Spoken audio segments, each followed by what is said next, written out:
Here is my recap on Dexter Season 8, Episode 1, entitled A Beautiful Day. All right, I can no longer call this the last season of Dexter because we do have Dexter Season 9, which does start November 7th on Showtime. And that season is going to be called, it's entitled New Blood. So even though this will be the end, this season will be the end of what we've got so far, there is a new season starting in November, and I am uber excited to see where they take this story. We've got the original showrunners that are back. So after season 4 of the original run, those original people went off and different writers took over. So it's going to be good to see the original people back and to take over the reins. So we're going to see how that turns out. All right, so let's talk this episode here. And if you like these recaps, please hit that like button, hit that notification bell, subscribe, and then hit the notification bell. That way you will be notified as I have new videos go up. I'm going to be reviewing this is it. I'll be reviewing these 12 episodes. And then when the new season starts, I will be recapping those as well. And I'm excited to see where that brings us. Anyway, all right. So let's talk Dexter Season 8, Episode 1. This picks up 6 months after the events of the previous season. And at the end of that, we saw both Dexter and Deborah. Deborah actually shot and killed LaGuerta. So this is 6 months later, and they're finally doing a memorial for her, and they have a bench for her there in the park. And Batista has now taken over LaGuerta's spot. Well, not LaGuerta's, Deborah's spot. Deborah is gone. She's actually working for a private investigator company where she does undercover work. The guy who runs that is actually Sean Patrick Flannery, who played Indiana Jones in the Young Indiana Jones Chronicles and was also in the Boondock Saints, the 2 movies that they made. But here he is, the head of this PI company, and Deborah is actually missing at the beginning of this episode. I'm going to talk about a couple of the smaller stories, and then we'll pick up with Dexter and Deborah here. We've got Quinn, who is also now sleeping with Batista's sister. They're together. And we've got Deborah, who's off on a binge. She is taking drugs. She is drinking. She is having sex with different men. She's undercover, trying to take people down, and she's using this as an excuse to get away from her life. And she feels like she's ruined because of what Dexter did to her.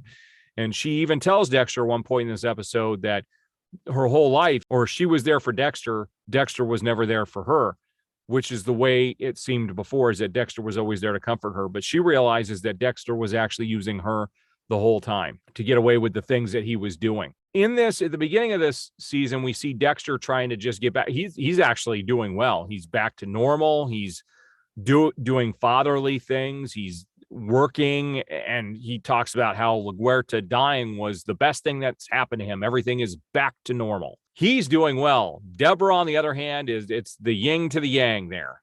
She's the complete opposite. She's actually trailing a guy who is selling weapons and other things and drugs. And Dexter ends up going there. And at one point it gets really bad. She's about to be killed. So is the guy that she's with. And Dexter's kind of been following her throughout this episode, goes to her house. These mail's been piling up, actually enlists the help of Quinn to figure out where she's been staying. And he actually encounters her first in this supermarket there in Fort Lauderdale. And she's not happy to see him. And the guy she's with comes up and asks if there's an issue, and they take off. This guy that she's with is the one that's brokering this deal. Well, the guy that he's actually going to meet in this episode is someone he's basically an assassin. And Dexter knows that she's going to get killed if she's there. So he goes to find her. He's actually got Harrison in the car with him. He starts having issues. He starts getting short. He's short-tempered after dealing with Deborah at that convenience store and everything that's gone on. He starts to lose his temper a little bit and actually yells at Harrison at one point when he's in where he does his blood sampling and everything. And he knocks over this thing that crashes on the floor and actually yells at Harrison and immediately apologizes, but then has to figure he's uptight because he knows Deborah's in danger. So he goes to find her, and on the way there, he's really uptight, and some guy cuts him off, and Dexter then speeds up, stops this guy in traffic, and goes and starts to strangle him in his car, and he sees his son in the back seat and just basically gives the guy a warning and says, you know what you did, and he takes off. His dad's telling him that this is not a good situation, that he's losing his temper, and Dexter knows this. But he goes to protect his sister, and his sister doesn't want to go. She understands the danger, and she says, I'm here to do a job. I need you to go. Dexter doesn't want to go. And so he tries to pull her, but she won't go. And Dexter actually ends up going inside and ends up scuffling with the guy that's there and stabs him to death. Dexter's like, I'll take care of the body. Deborah says, no, I'm going to take care of this. I'm going to call it in. So she uses that as a way to call the police to have the body taken care of. And that's probably going to tie into, you know, what's going to happen later. We're going to see where this goes with Deborah and this whole situation with these people she's dealing with. But on the other side of this, we have a murder that takes place there in Florida. And this is probably the big thing that kicks off this season, where there's a body out there on the beach and you can see that this person was killed. They go to move the body and the back of the head falls off. The whole part of the skull back here falls off and you can see part of the brain there. And part of it has been scooped out.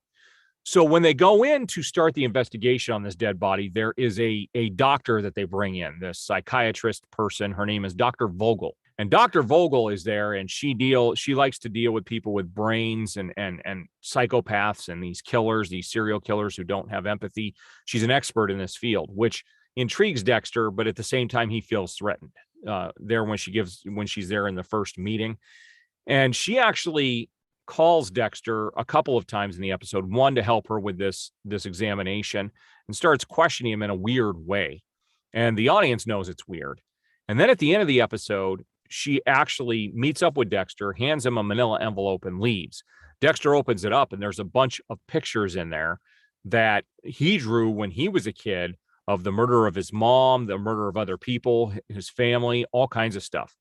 And that's when Dexter runs her down. She didn't get very far, maybe 100 yards away. So he runs down there and pushes her up against this door. And he's like, what are you doing here? What is this?